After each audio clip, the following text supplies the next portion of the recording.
Even though 2017 was a great year for movies, I still had to endure some truly vile, putrid, rancid travesties last year, and here are 10 of the worst. But first, the runner-ups. First up, the tedious Black Mirror wannabe The Circle, the Bourne movie made just for idiots American Assassin, the botched adaptation of Stephen King's masterpiece The Dark Tower, and the infuriatingly stupid XXX, The Return of Xander Cage, with its laughable action set pieces. The Mummy killed the Dark Universe before it could even begin, Flatliners had no pulse, Resident Evil The Final Chapter was overflowing with continuity errors and putrid action set pieces, and Leatherface was a worthless prequel that offers nothing of substance to the Texas Chainsaw mythos. Snatched was painfully unfunny, and the biggest disappointment of the year was easily The Snowman, an incomplete, incomprehensible mess. Now, those films were abysmal, but somehow I found 10 films which I hated even more, starting with number 10, Giostorm.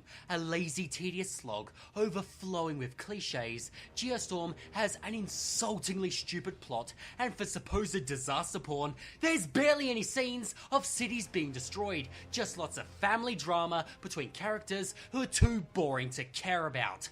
Riveting. And for a movie about global warming, it never once says those two words out loud. Number 9, Kidnap. An incompetent, embarrassing disgrace which is filled with unintentionally hilarious moments and cheesy dialogue. Number 8, Diary of a Wimpy Kid: The Long Haul. Hey, do you want to watch obnoxious, loud, unlikable tools bicker for 90 minutes? No, didn't think so.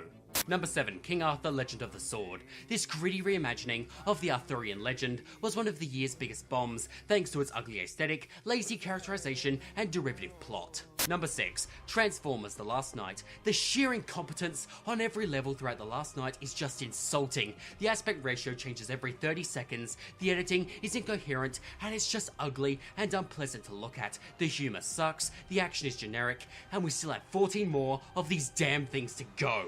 Oh well, at least Anthony Hopkins looked like he was having fun.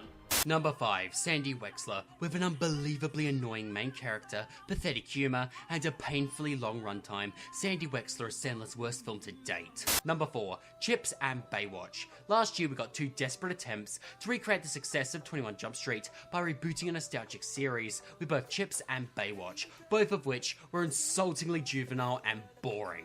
Number 3, The Bye Bye Man. Cheap looking, embarrassing, painfully acted, horribly written and scare-free, The Bye Bye Man is the worst horror movie of the year. Number 2, The Emoji Movie. Yeah, big shock. A lazy, soulless, shallow derivative cash grab which features James Corden's worst performance to date, which is kinda like saying that you found the worst type of cancer. And at number 1, 50 Shades Darker. 50 Shades Darker is a lifeless, eventless slog where every character is either a moron or a creep, the dialogue makes your ears bleed, returning to unsafe relationships is glorified, and the sex is tame and boring. An embarrassing, painful turd. It's the worst movie of the year, hands down. Well, that was unpleasant. Right, next week, the best of the year.